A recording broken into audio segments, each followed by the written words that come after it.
I just try to act like, I hate to say the term, but any normal person would, I obviously got myself into this mess and into, staying at the rescue mission, and, it's going to be me that gets me out of it. Nathan Sparrow. Well, I've been at the mission since October of 2018. Well, when I grew up, I had a pretty normal, childhood. I had two loving parents. My parents divorced when I was 12. I have a younger brother, and we were kind of able to go whichever house we wanted to. So it was a pretty smooth transition, to them being, divorced. I did not graduate high school. I quit in the 11th grade, and I am currently going to get my GED. I can talk about being a volunteer firefighter for 20 plus years. I have a heart for volunteering. My father did it, so I just kind of followed him.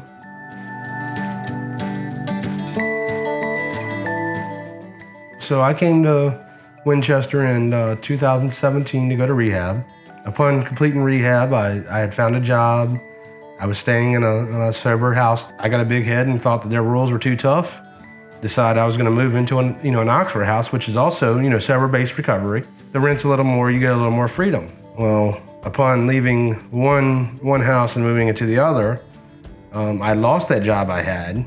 I was not able to secure a job in the required time for Oxford, so I was asked to leave the Oxford house. The day before I was asked to leave, I actually had gotten a job and started the job. So for 2 weeks, I pretty much did what I had to do. I was working nights, and I would just find a place, to close my eyes during the day. And then I found the rescue mission. I talked to current residents, and they told me all about the rescue mission, and told me what time to go up there. And I took their advice, and I did what I had to do.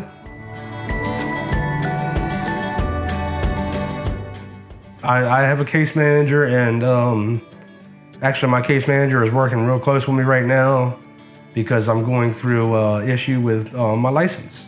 Doing what he can.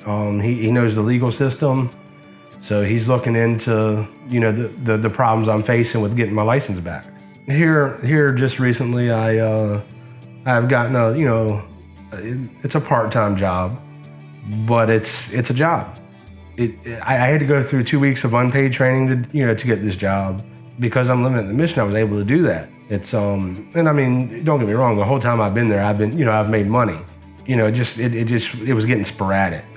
So I had no choice but to go find something that was a little more, stable.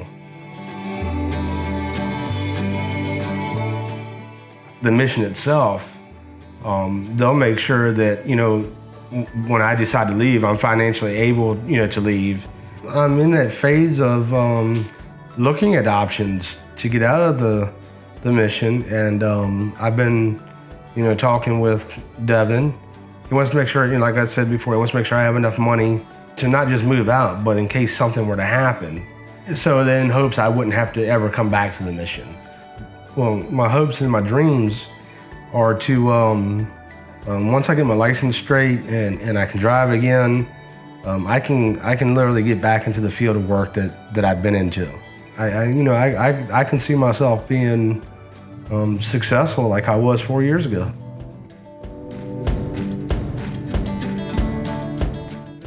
I know the mission, truly appreciates the donors.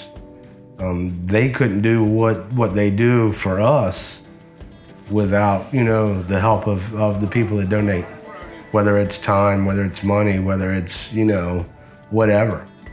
In the end, it all makes a difference.